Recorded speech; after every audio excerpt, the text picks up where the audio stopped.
Você falou na palestra que o século XXI promete ser o século do empreendedor. O que exatamente você quis dizer com isso? Que até o século XIX nós tivemos o século do agricultor, século XX nós tivemos o século do empregado, com a CLT, com o salário mínimo, com todas as conquistas. A partir dos fim dos anos 80, começo dos anos 90, nós já começamos a ter um declínio do nível de emprego, quer dizer, fusões e incorporações, substituição de empregados por equipamentos, ou por computadores, ou por programas, software. Então hoje é possível fazer muito mais coisas com muito menos gente. Então com isso você diminui, né, a quantidade de emprego. Você vai precisar de empregados mais especializados. Por outro lado, aumentou barbaramente o que nós chamamos de consultores, que são profissionais autônomos. Eu há 30 anos não conhecia ninguém que se dissesse consultor. Hoje eu conheço umas 300 pessoas. Então o que são? São profissionais, aprenderam muito, perderam emprego ou deixaram a empresa e decidiram que trabalhar por conta é muito melhor do que trabalhar por uma empresa. E o Brasil quer ser uma das 5 maiores potências do mundo. Para isso vai precisar de grandes empreendedores, porque todos os países que são grandes potências no mundo têm grandes empreendedores. Países que têm grandes empregados não chegam a potências mundiais. Então você considera que o Brasil está preparado, ou pelo menos está no caminho da preparação para chegar a esse patamar? Nós temos 6 milhões de empresas de todos os tamanhos, mas principalmente micro e pequenas empresas, 6 milhões legalizadas. E a previsão é que daqui a 5 anos nós vamos ter 9 milhões, nós vamos ter um crescimento de 50%. Então tem os jovens hoje, 20, 21, 22 anos, eles já estão pensando em ser empreendedores. Gerações anteriores não pensavam. Então é isso que vai aparecer. Muitos vão dar errado, mas muitos vão dar certo. Qual a principal coisa que um cidadão brasileiro deve ter em mente para conquistar o mercado de trabalho? Bom, tem várias coisas, né? A primeira coisa que vem na cabeça? Jamais criar encrenca com o chefe. É uma coisa que eu nunca fiz e todo mundo que eu vi fazer quebrou a cara.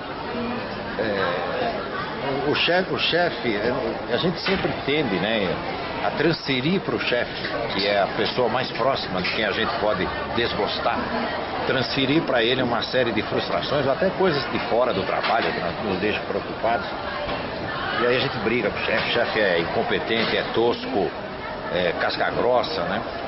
Eu sempre tive uma noção de que eu fui contratado para apoiar meu chefe, eu não fui contratado para avaliar o desempenho do meu chefe. E sem ser puxa-saco, eu simplesmente fazia o que se esperava de mim, fazia o meu chefe brilhar. Mas a hora que tinha 2 ou 3 pessoas assim na boca para ser promovido, eu acabava sendo indicado. Então não brigue com o chefe. Se só fizer isso, você já andou metade do caminho.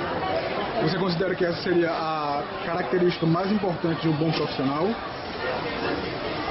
Não, o bom profissional precisa de um monte de coisa. Ele precisa ter o estudo necessário, senão ele pode entrar num bom emprego e não vai mais sair daí. Então, ele precisa continuar estudando. E nós vivemos numa época que ninguém tem desculpa para não estudar. Então ele precisa estar atualizado, ele precisa ter perfeita noção de hierarquia, isso que eu digo, eu entendo o teu chefe, quer dizer, como é que funciona a hierarquia dentro de uma empresa, e ele precisa se dar muito bem com gente. Não pode ser o sujeito que cria problema com todo mundo, que esses não vão para lugar nenhum. Então 3 coisas: hierarquia, atualização e entendimento de seres humanos. Max, e quais são os principais erros na hora de se fazer um currículo? Bom, mentir, evidentemente, né? Exagerar. Supondo que a pessoa não minta nem exagere, mas muita gente pega uma viagem de turismo e diz que foi fazer um curso, por exemplo, né? Inventa um cargo, era assistente de alguma coisa, diz que era o líder do projeto, né? Muita gente faz isso. Mas esse é o primeiro, esse é o pior porque vai ser descoberto. Cedo ou tarde é descoberto. Cursos, né? A pessoa participou de uma palestra, um seminário de um fim de semana, coloca aquilo como se tivesse sido um curso de mais longa duração. A outra coisa é ser prolixo do currículo, né? Querer contar histórias inteiras, fazer currículo de 4 ou 5 páginas que ninguém tem tempo de ler. Então é melhor fazer um resumo, uma linha, o que eu fiz, quem era meu chefe e o que eu fazia, mais ou menos isso. Essas são provavelmente as duas principais, o exagero, a mentira e a prolixidade. E na hora da entrevista, você está cara a cara com a pessoa que pode vir a ser seu chefe, o que é que pesa? A maneira sincera de responder rapidamente o que ele perguntou. Os candidatos costumam ficar tão nervosos que eles querem aproveitar a primeira pergunta para contar a história da vida. Normalmente fala um pouquinho sobre você. A pessoa, eu nasci não sei quando, e quando era pequenininho me mudei, 10 minutos depois está falando. É sempre bom ter em mente o seguinte: responde o que foi perguntado da maneira mais sucinta e mais rápida. Se o entrevistador quiser mais algum detalhe, ele vai pedir. Então é isso, é olhar no olho, responder rapidamente, corretamente o que foi perguntado e sinceramente. Max, até hoje, qual foi a sua maior conquista pessoal? Foi provavelmente pessoal ou profissional? Pessoal. Mas se você achar que a sua conquista pessoal foi algo profissional? Não, a conquista pessoal é melhor.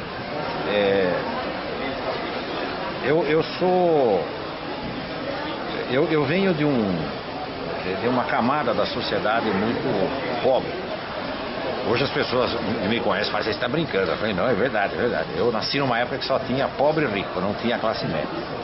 E todas as pessoas com quem eu convivi eram humildes, como eu também era. E a minha grande conquista pessoal é que todas essas pessoas continuam sendo meus amigos e, felizmente, elas me dizem que eu não mudei em todos esses anos. Eu continuo mais ou menos o que era.